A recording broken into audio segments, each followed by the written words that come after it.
ఉమ్మడి నిజామాబాద్ జిల్లాలో శుక్రవారం మంత్రులు జూపల్లి కృష్ణారావు, ఉత్తమ్ కుమార్ రెడ్డిలు పర్యటించనున్నారు. తొలుత కామారెడ్డి జిల్లాలోని నిజాం సాగర్ ప్రాజెక్టుకు చేరుకొని స్థానిక ఎమ్మెల్యే తోట లక్ష్మీకాంతరావుతో కలిసి ప్రాజెక్టు ఆయకట్టుకు ప్రధాన కాల్వ ద్వారా నీటి విడుదలను ప్రారంభించనున్నారు. అనంతరం నిజామాబాద్ జిల్లాలోని శ్రీరామ్ సాగర్ ప్రాజెక్టుకు చేరుకొని అధికారులతో సమీక్ష సమావేశం నిర్వహించనున్నారు. కేంద్ర మంత్రులు కిషన్ రెడ్డి, ధర్మేంద్ర ప్రధాన్తో సీఎం రేవంత్ రెడ్డి భేటీ అయ్యారు. తెలంగాణ కాంగ్రెస్ ఎంపీలతో కలిసి కిషన్ రెడ్డి, విద్యాశాఖ మంత్రి ధర్మేంద్ర ప్రధాన్ నివాసానికి వెళ్లిన CM regional ring road, metro rail, Singareni బొగ్గు గనులు, విద్యా రంగానికి సంబంధించిన పలు అంశాలపై వారితో సీఎం చర్చించారు.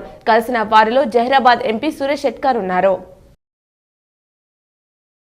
తన చిన్ననాటి స్నేహితుడు ప్రియుడు ఆంటోనీని హీరోయిన్ కీర్తి సురేష్ పెళ్లి చేసుకున్న సంగతి తెలిసిందే. ఆంటోనీ తాళి కట్టిన తర్వాత ఆమె ఎమోషనల్ అయ్యారు. ఈ ఫోటోను హీరో నాని పంచుకున్నారు. ఈ మ్యాజికల్ క్షణాలను తాను ప్రత్యక్షంగా చూసినట్లు ట్వీట్ చేశారు. కీర్తి, నాని కలిసి దసరా, నేను లోకల్ చిత్రాల్లో నటించారు.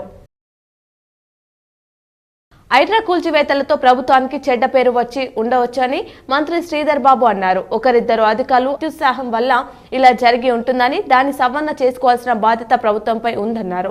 సామాన్య ప్రజానికానికి, పేదవానికి అన్యాయం జరగకూడదని చెప్పారు. ప్రభుత్వ ఆదేశాలు లేకుండా అధికారులు అలా చేస్తారా అని మీడియా అడిగిన ప్రశ్నకు అప్పుడప్పుడు చేస్తూ ఉంటారని మంత్రి తెలిపారు.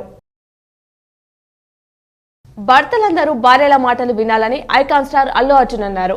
పుష్ప 2 సూపర్ హిట్ కావడంతో మూవీ టీం ముంబైలో సక్సెస్ మీట్ ఏర్పాటు చేసింది. మూవీలో భార్య మాట కోసం సీఎంనే మార్చారని, దేశంలోని 38 కోట్ల మంది భర్తలతో భార్యలు తమ మాట వినాలని గొడవ పడుతున్నారని యాంకర్ అల్లు అర్జున్ సరదాగా అడిగారు. ఆయన సమాధానమిస్తూ భర్తలందరూ భార్యల మాట వినాలని, వాళ్ల ముందు తగ్గాలని నవ్వుతూ చెప్పారు. హాస్టళ్లలో నెలకొన్న సమస్యలపై ఆర్మూర్ ఎమ్మెల్యే పైడి రాకేష్ రెడ్డి ఎక్స్ వేదికగా స్పందించారు.